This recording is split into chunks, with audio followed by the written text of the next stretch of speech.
Hey, Terry with Ultimate Outdoors Radio. I'm just checking in on Mark Martin here. And sorry, I forgot your partner's name. Rick Fowler. We need to give everyone the same name, Mark. Yeah, everybody's a Mark.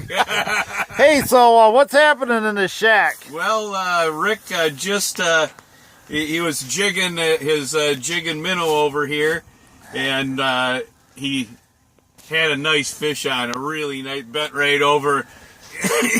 Excuse me. And I was, I always keep my dead rod down here. It's really important out on this clear lake is one person jigs at a time. So I'm taking it for the team, just letting it sit there with the jigging. Okay, explain why one person jigs. That's kind of an odd thing, Mark. Yeah. Explain that.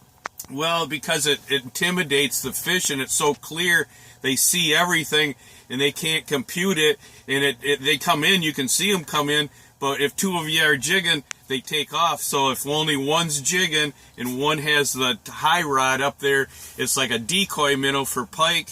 They come in and see the jigging rap from the distance. They hear him jigging. They came over and grabbed his jig, and he reeled up and, of course, lost his minnow and everything. And so all of a sudden I look down, and here comes another fish, and it's coming right up for my jig and rapple. I reached over to grab it to jig him, thinking I was going to catch him. He already had it, and it was a dandy right here. Well, let's see what you got. Yeah. Oh, wow. There he is. Big old brown trout. Big old brown trout, yeah. Can you turn that sideways, Mark, so I can get a nice horizontal picture of him? Boy, look at the color in that, huh? Oh, yeah, it's a beautiful inland lake brown trout. Just a beauty. Well, that's a good, that's pushing close 24, 25, isn't it, Mark? Yeah, it is. Yeah, I mean, that's a trophy size right there. Now, that one's going on the wall over at Braveheart Estates? Yeah, it's going to go up on the wall at the Soldiers. They want to have a bunch of fish on the wall. We got a bunch of giant perch going up. We need a big walleye yet, which we're probably going to get. But we got one other brown trout that was just a smidgen bigger than this yesterday. A 27, I heard, or something? Yeah, 27, about 100 yards from here yesterday.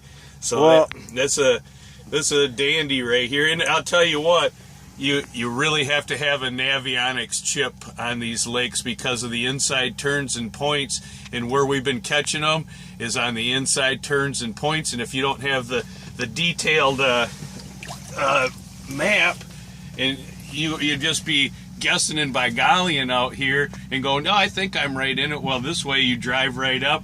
Within maybe 2 drills, you're right on the exact spot that you can see on the contour.